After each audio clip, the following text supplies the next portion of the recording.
Hey, salut les pirates! Aujourd'hui on se retrouve dans une nouvelle vidéo pour que je vous parle d'un petit jeu qui est sorti il y a pas très longtemps et qu'on adore au magasin. Il s'agit de... Captain Flip!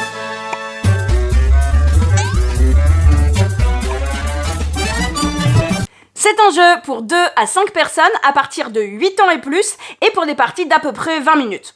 Allez, je vous dis tout, on déballe! Voilà donc le matériel que nous allons retrouver dans notre boîte. Nous avons des petits jetons qui symbolisent des pièces d'or que nous allons devoir ramasser. Voici maintenant, on a des petites tuiles qu'on va devoir placer sur nos navires. Et ici, c'est un jeton carte au trésor, je vous explique après à quoi il sert.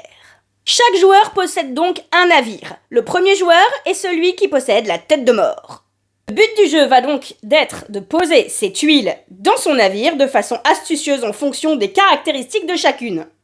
Ce qui va petit à petit vous rapporter des pièces. Plus vous avez de pièces, plus vous gagnez. Essayons de nous faire un petit tour de jeu. Alors, le joueur va commencer par piocher une tuile. Au hasard, je mets ma main dans le sac et je pioche une tuile. Voilà, je regarde ce que c'est et à quoi ça correspond. Ici, c'est une charpentière. On peut le voir, là, voilà, c'est une charpentière. La charpentière, elle, en fin de partie, elle me permet de prendre 3 pièces s'il n'y a aucune canonnière, ni dans sa ligne, ni dans sa colonne. Comme je suis au début de ma partie, ça ne me pose pas vraiment de soucis.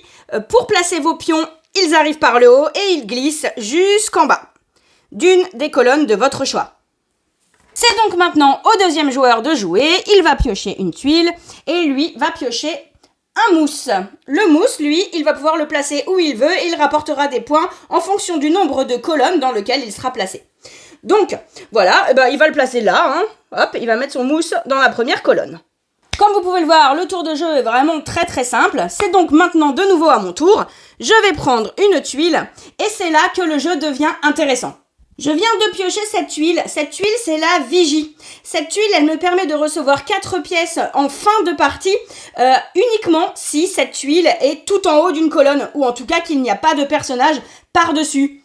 Donc là, par exemple, je pourrais la mettre ici. Ma colonne est terminée et il n'y a pas de personnage au-dessus, donc je gagnerai 4 pièces.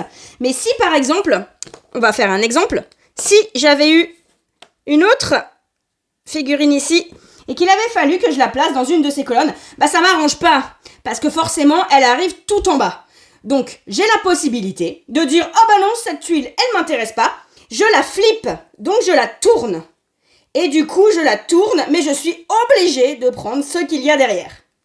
Que ça me convienne ou que ça ne me convienne pas, je n'ai pas le choix, je dois prendre. Si j'ai décidé de flipper ma tuile, je suis obligée d'utiliser ce côté-là et donc de le placer dans la colonne de mon choix.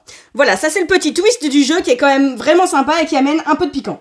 En ce qui concerne la carte au trésor, c'est très simple. Il s'agit de ce personnage, le cartographe. Lorsque vous piochez un cartographe, vous avez la possibilité de le placer sur votre bateau et lorsqu'il est placé, vous avez le droit de récupérer la carte au trésor. La carte au trésor, elle vous rapporte une pièce à chaque fin de tour.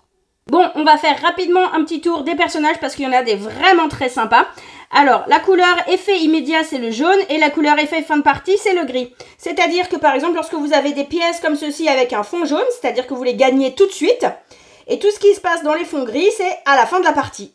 Donc, comme je le disais, le cartographe vous permet de prendre la carte au trésor et de gagner une pièce à chaque fin de votre tour. La navigatrice, elle vous permet de prendre 2 pièces par cartographe présent sur votre plateau.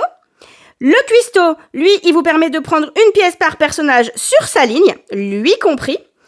La canonnière, elle vous permet de prendre 5 pièces, mais en fin de partie, si vous en avez plus que 3, vous perdez la partie. Le singe, quant à lui, vous permet de prendre une pièce directement, mais par contre, il vous oblige à flipper une de vos tuiles adjacentes. Donc vous êtes obligé d'appliquer le personnage, l'effet du personnage que vous retournez. Le perroquet, lui, il vous permet de piocher et de jouer une nouvelle tuile, mais par contre, en fin de partie, vous perdrez une pièce d'or. Le mousse, lui, c'est un multiplicateur, vous l'aurez compris. En fonction du nombre de colonnes dans lesquelles il se trouve, vous multipliez les points d'or. La charpentière, en fin de partie, elle vous permet de prendre 3 pièces s'il n'y a pas de canonnière dans sa ligne ou dans sa colonne. Et enfin, la vigie. Elle permet de prendre 4 pièces en fin de partie, si et seulement si il n'y a aucun personnage au-dessus de cette tuile de cette colonne.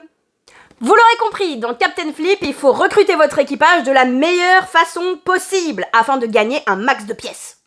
Alors de mon avis, moi je l'ai trouvé vraiment très sympa. Le fait qu'on puisse jouer jusqu'à 5, c'est vraiment cool parce qu'on peut le sortir pendant les repas, en famille, etc.